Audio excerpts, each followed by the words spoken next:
श्री स्वामी चरित्र सारामृताच्या 7व्या अध्यायात विष्णू बळवंत थोरात यांनी मुंबापुरी स्थित विष्णुबुवा ब्रह्मचारी यांची कथा सांगितली. विष्णुबुवा ब्रह्मचारी हे वेदांताचे गाढे अभ्यासक होते. मुंबईत ठिकठिकाणी ते वेद, अमृतानुभव, ज्ञानेश्वरी आदी ग्रंथांवर प्रवचन देत असत.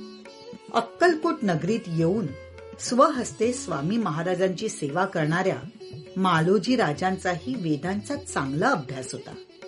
ब्रह्मचारी बुवांची कीर्ती ऐकून मालोजी राजांनी त्यांना अक्कलकोट नगरीस पाचारण केलं आणि सन्मानपूर्वक त्यांना अक्कलकोटला आणलं. त्यानंतर विष्णुबुवा ब्रह्मचारींची नगरीत वेगवेगळ्या विषयांवर प्रवचन झाली. त्यांच्या रसाळ वाणीने आणि ज्ञानबुद्धीने लोक प्रभावित झाले.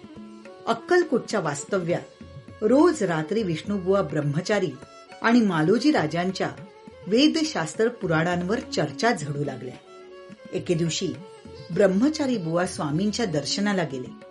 परीक्षा घेण्याच्या उद्देशानं ते स्वामी महाराजांना वेदांसंबंधी प्रश्न विचारू लागले. स्वामींनी बुवांच्या मनीचा हेतू जाणला. बुवांच्या प्रश्नावर उत्तर म्हणून स्वामी फक्त हसायचे. ब्रह्मचारी बुवांनी सवाल करावा आणि महाराजांनी फक्त त्यावर हसावं असं बराच काळ चाललं होतं. शेवटी चिडून विष्णुबुवा ब्रह्मचारी लोकांशी म्हणाले, हा तो वेडा संन्यासी भुरळ पाडली लोकांसी, लागले व्यर्थ भक्तीसी याने ढोंग माजविले. रात्री विष्णुबुवा ब्रह्मचारी शयन मंदिरात निजले असता त्यांना एक चमत्कारिक स्वप्न पडलं.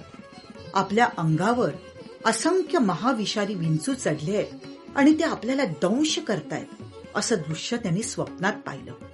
ते खडबडून जागे झाले. त्यांच्या अंगातून घाम निथळू लागला. बुवांना बोलणंही सुधरेना. ही स्वामींची लीला आहे हे बुवांनी ताडलं. सकाळी विष्णुबुवा स्वामींच्या भेटीला आले. पुन्हा त्यांनी महाराजांना प्रश्न केले आणि स्वामींनी हसण्यानेच त्यांना उत्तर दिलं. शेवटी स्वामी महाराज बोलते झाले. म्हणाले, तरी स्वप्नी देखोनी वृश्चिकांसी काय म्हणोनी भ्यालासी, जरी वृथा भय मानितोसी मग ब्रह्मपद जाणसी कैसे. ब्रह्मपद तदाकार होणे हे नव्हे सोपे बोलणे, यासी लागती कष्ट करणे फुकट हाता नयेची.